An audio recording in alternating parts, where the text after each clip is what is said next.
Hi, everyone. Welcome to Leadership Next, the podcast about the people and trends that are shaping the future of business. I'm Diane Brady. And I'm Kristen Stoller. This week, we are talking with e.l.f. Beauty CEO, Tarang Amin.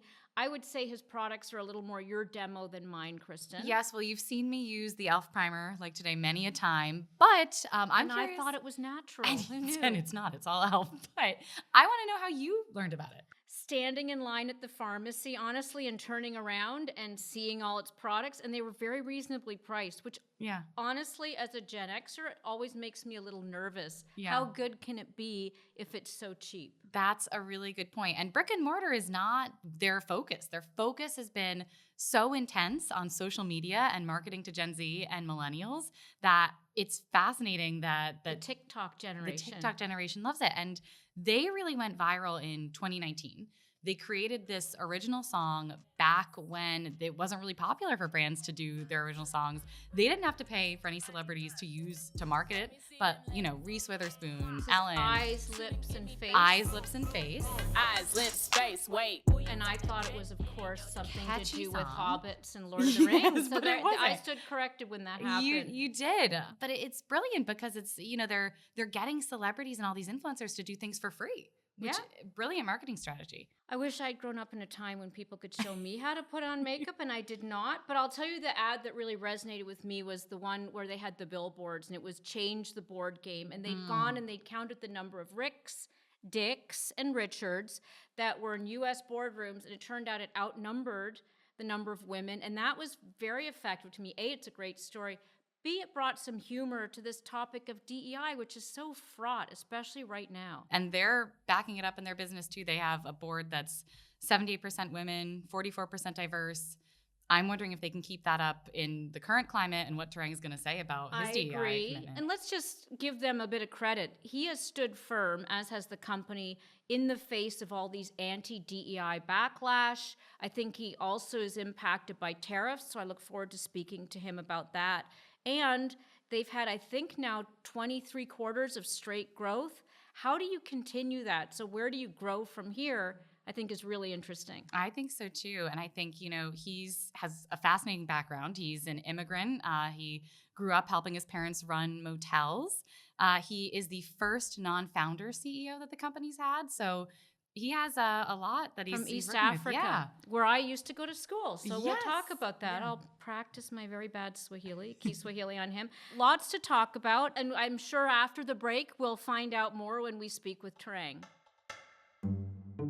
Generative AI has been a transformative force in the business landscape for the last 18 months. According to the latest Fortune Deloitte CEO survey, more than half of CEOs are experimenting with generative AI in their own daily activities and, of course, trying to spread it throughout their organizations. I'm joined by Jason Girzadas, the CEO of Deloitte US, which is the longtime sponsor of this podcast. Jason, good to see you. Hi, Diane. It's great to be with you. How are businesses integrating AI into their organizations? Where do you see the most substantial benefits?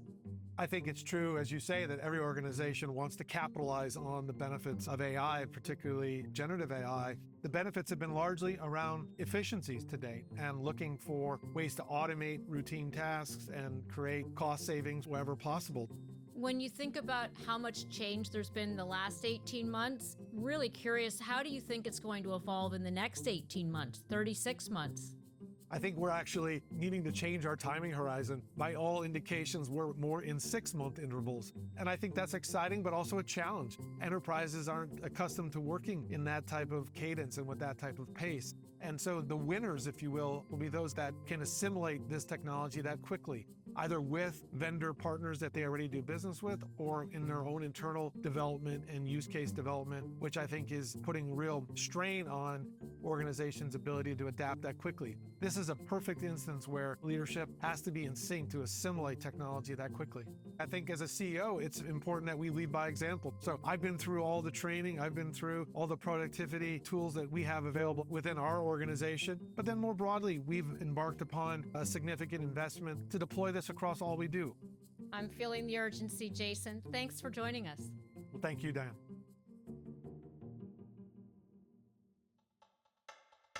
Tarang, thank you so much for joining us today. Well, thank you for having me. Of course. So I think to kick it off, e.l.f. is this 20-something-year-old brand that has just exploded in popularity, especially among my demographic, Gen Zs. Talk to me about how your focus in the company has evolved over the last 20 plus years. Sure. So e.l.f. was founded in 2004 by father and son entrepreneurs Alan and Joey Shama. And they had a revolutionary idea at the time. They were selling cosmetics over the internet for $1. Now, this was 2004, pre iPhone. Everyone thought they were crazy. But that spirit of disruption has stayed with us throughout our history. We're now the number one unit share brand in the US, number two in dollar share. And really that spirit of disruption, of change, mixing things up is very much part of our DNA.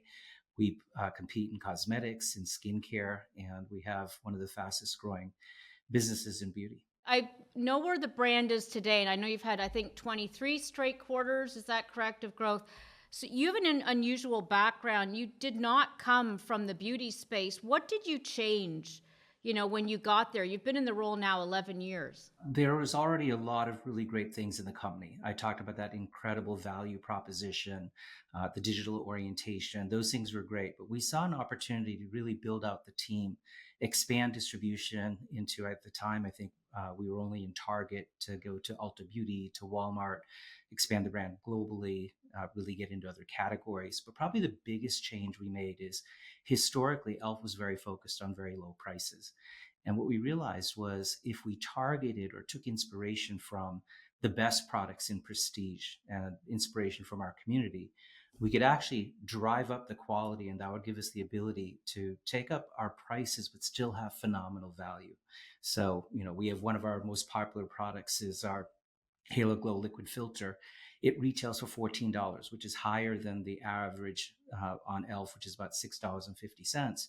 But the only other thing like that in the marketplace is a prestige item at $44. So that was probably the biggest difference, is really taking up the level of quality and really being able to really deliver our mission of making the best of beauty accessible. That's the primer, right? Isn't that the primer that That's our Kirsten now Halo has Glow on her liquid face? filter, but our primer, our Power Grip primer, is the number one SKU in all of color cosmetics. I am wearing it right now. And we should point and it's out that gripping hard. you're not Gen Z, by the way, Kristen. No, You are, I'm a millennial. unless because I know I've known her for almost a decade, and we do not hire people when they're in middle school. But I do think that it's really resonated in particular with that young generation, millennial, Gen Z. So what is it you think, Tarang, that's made it so popular with that generation in particular? Is it marketing?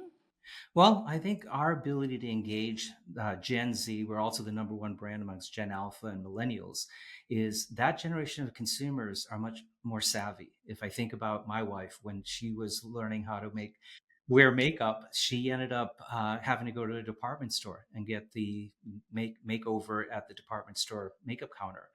When I look at my daughter never went to a department store. She went online and she learned in terms of how she engaged, what brand she engaged with, all of the tips that she had there. So I think this next generation that's much more digitally savvy, a brand like ours really speaks to them.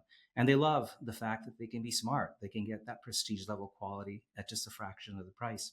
I think you're right. And I think I went once to a department store. My mom brought me when I was 16.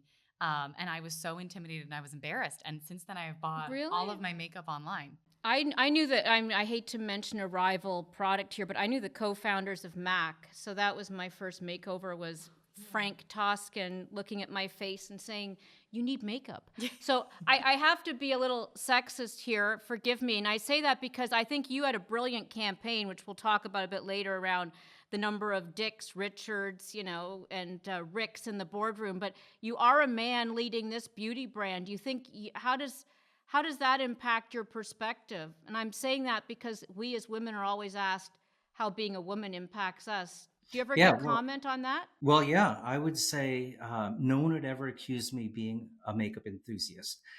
You look terrific. You got the primer on, don't you?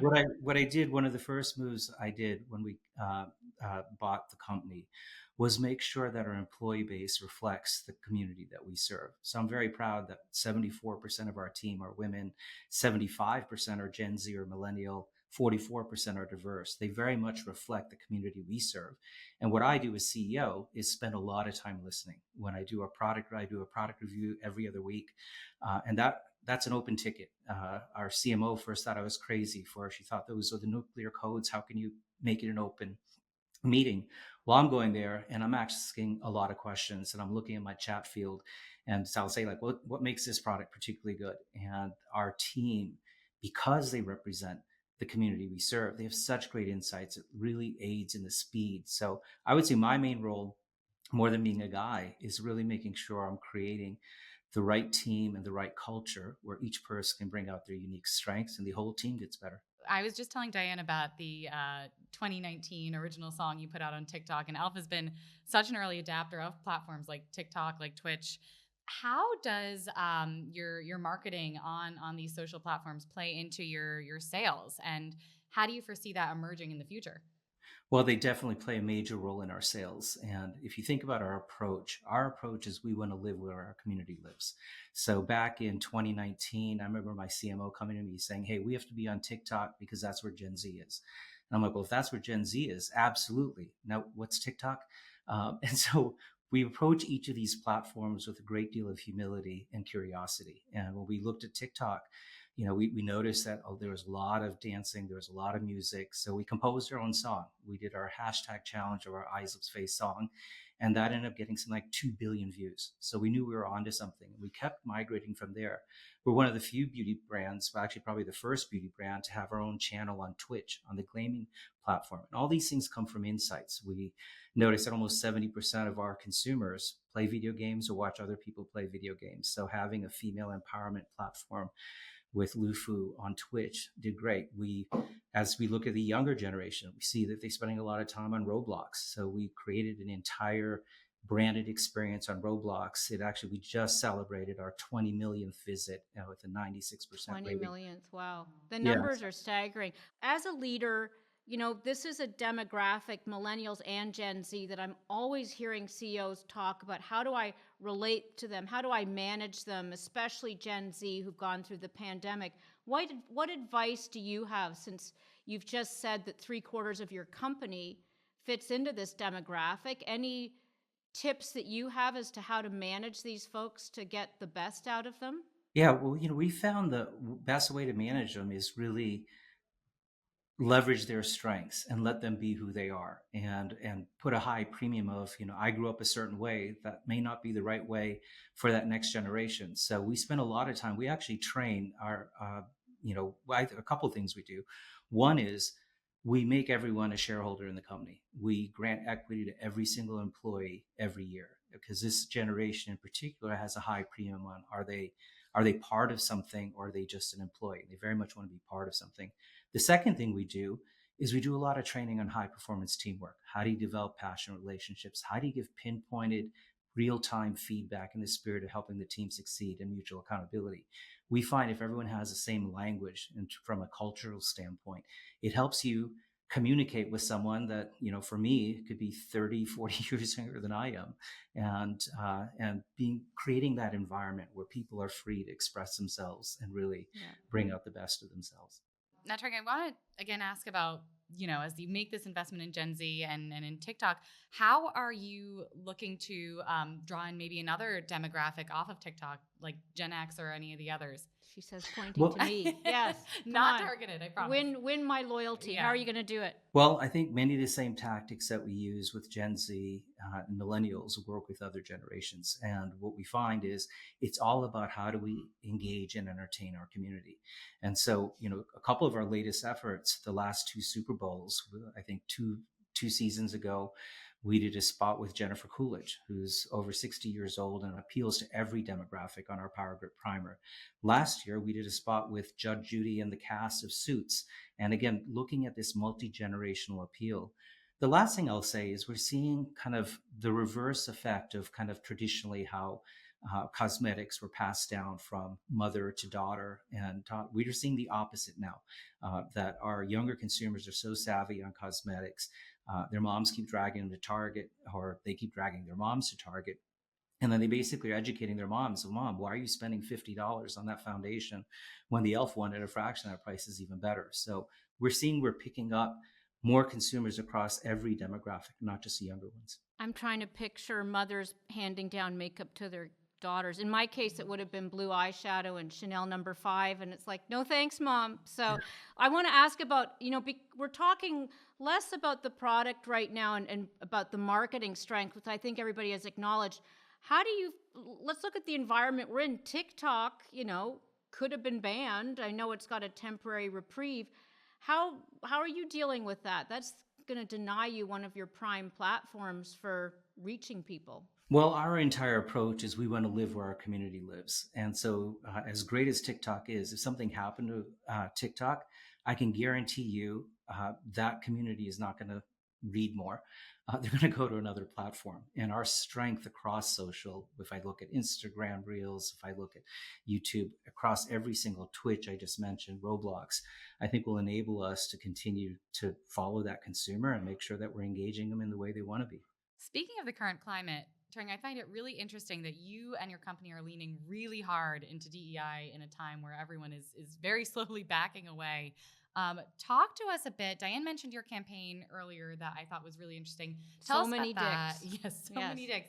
Tell us about that and how you're looking at the climate right now. Are you scared that people might come after you for it? No, I think authentically, if you're yourself, it's very hard to fall into some of those traps.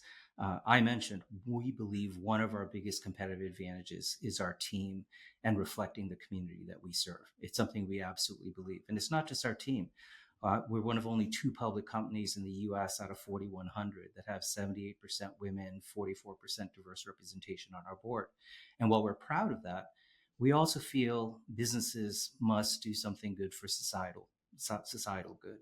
And so we created a campaign, actually originally partnering with Billie Jean King, a major champion of equality, to just serve up facts of just how homogenous America's corporate boards are.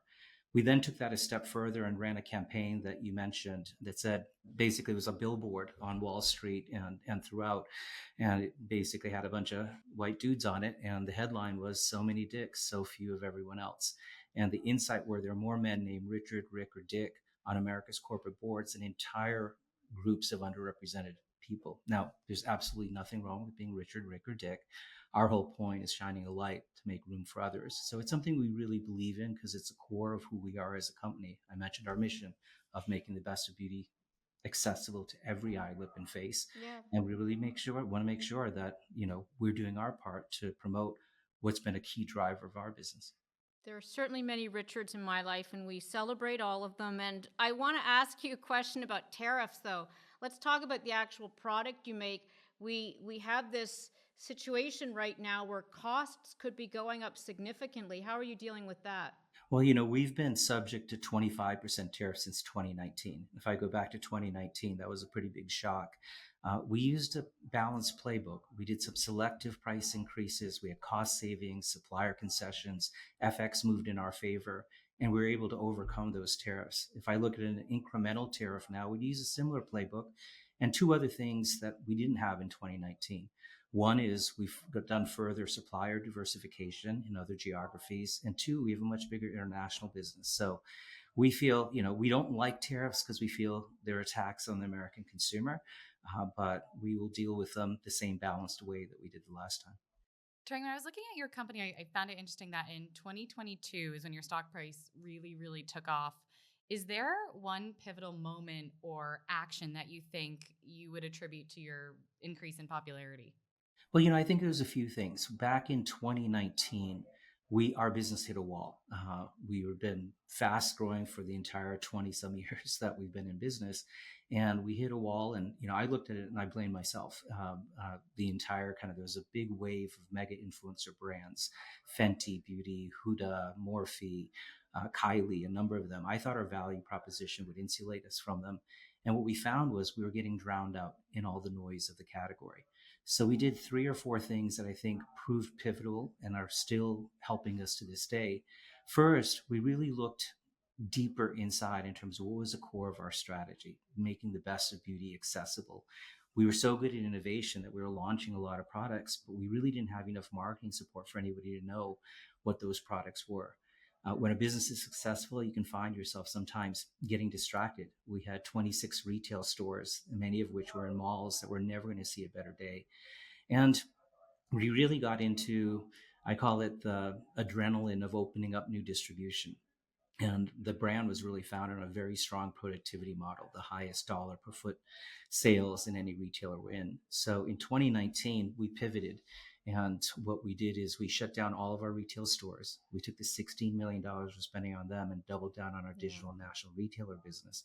We finally had enough marketing where we could shine a light on our biggest, what we call holy grails, products that you previously could only find in prestige or take inspiration from our community and introduce those. And it's really that strategy, honing that strategy, has really been the driver of our 23 consecutive quarters of net sales growth. I feel we can't let any leader get out of here without talking a little bit about your background. Sure. I know you were born in East Africa. I believe you studied international relations. Did you not? What did you want to be when you grew up initially? It's funny. I Or are think you when I was living the dream right now? I'm definitely living the dream right now. But I think when I was a kid, I thought I wanted to be an ambassador. I thought that sounded really cool. So I learned a little bit more about what an ambassador does. Then I definitely wanted to be in business. But my background is different. Immigrant family. Both my parents were born and raised in India. I was born in Kenya. We emigrated to the US when I was a child. And like many immigrants, the way we rose were as entrepreneurs. So when I was 14 years old, we sold our house. We took every penny we had and we bought our first motel on Route 1 in Alexandria, Virginia. We moved right into the manager's apartment. And our business model as a family is we'd find these distressed properties, we'd fix them up. We're good operators, and we kept building that business out. After grad school, I found myself at Procter and Gamble, and I spent almost 19 years at P&G and Clorox. And as good a training ground as that was, I tell people everything I know about cash flow, economic profit, how you treat people really came from those early days building up our family business and being able to take a lot of those same entrepreneurial skills to scale much bigger businesses. I'm passionate about the consumer space. I actually did start my career after grad school in beauty. I was part of the team that relaunched Pantene in the early 90s, Right. and then did something unusual. That was my baby for 8 years. And in that time, we took that business from about 50 million in sales to $2 billion in global market leadership. I've since worked every major consumable sector. If it's an everyday consumable product, I've probably been around the space at one point or another. So I'm absolutely passionate about building brands. The best way I know how you build brands is you lead the innovation in the category.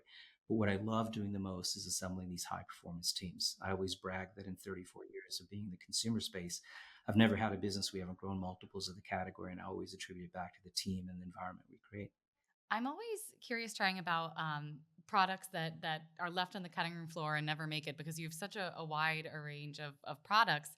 Was there ever, some kind of crazy idea that you had at e.l.f. that never actually made it on shelves, or conversely, something that did make it and you thought it was going to be the next big thing, but it failed? Oh, there are plenty of those. I think if you look at the consumer space, new item hit rates are like less than 50%. So, but we don't let that deter us. We're inherently, because we're a digitally native brand, a test and learn business. So we will often take our innovation and put it online first on our website. And we'll get the signals off of that. Is it really resonating? Isn't it? And that's what we'll decide to take to our national retail customers. And so we have plenty of examples of things that didn't work, and conversely things that went viral that we weren't expecting to. But it's the nature of our business. I think the key is not being afraid to try new things, and creating an environment where failure is perfectly okay. In fact, you can't really innovate if you're not willing to fail. We just want to fail smaller and succeed higher. At what point do you discontinue your items? We do it Like well. when they fall below? No, we don't even wait for that. I remember the first year we did it with Walmart. I got a call from the head of beauty saying, "Your team's crazy. They want to replace 20% of the assortment." And I said, "Yeah, no, that's our model. It's a productivity model." And she's like, "But you don't understand. The 20% they want to eliminate is at the very top of my category." And I was like, "Yeah, no, that's our approach. We're going to take the insights we have digitally, and we're going to proactively make room for what we think is going to sell better." And so it's a very different approach than many of our competitors, but it's also one of the reasons why we're the most productive brand a retailer will carry, and how we increase our dollar per foot productivity every single year is through that proactive model. Never discontinue the primer or the brow gel, please. Yeah. Well, luckily they rank as like number one and I think number 5. So no worries there. So, Tarang, there's one thing with the generations that you're reaching, whether it's Gen Alpha, Gen Z, millennials, there is this concern about the environment. And when I think about the term affordable next to makeup, I do wonder about, fast fashion and just the consumer culture. How do you think about the whole issue of climate and sustainability and how you incorporate that into your products? Because obviously you're coming, you're made outside the US, as you mentioned, a lot of the products. How are you dealing with that? We focus on whatever is important to our community. So years ago, we were one of the first mass brands that became vegan and cruelty free. And because those were values that were really important to our younger consumer set. If you take a look at what we call our superpowers, it's premium quality at extraordinary prices with broad appeal. That also happens to be vegan, cruelty free, clean, and the only beauty brand that's fair trade certified. And the reason why we do that, because those are the values that are important to our consumers. So a few years ago, we reformulated all of our e.l.f. products, and we don't formulate with 2,100 ingredients. I think the FDA bans 12. So we have a very high standard in terms of what are the ingredients in our products, because that's important to our younger consumer set. Same with, if I think about sustainability, there are more components in cosmetics. It is a harder category on the sustainability journey, but we're committed there too. If you take a look at how much packaging we've reduced or eliminated, the different initiatives we have, that is going to be an ongoing journey. And, I'm proud of the team for making progress, but we have a lot further to go. We're curious, what keeps you up at night? What worries you as a CEO? As a CEO, you worry about everything. But in terms of that question, what keeps me up at night? I sleep great. I sleep great because I've got a company full of people who want to do the right Show thing. your aura ring. Yeah. What is your beauty routine?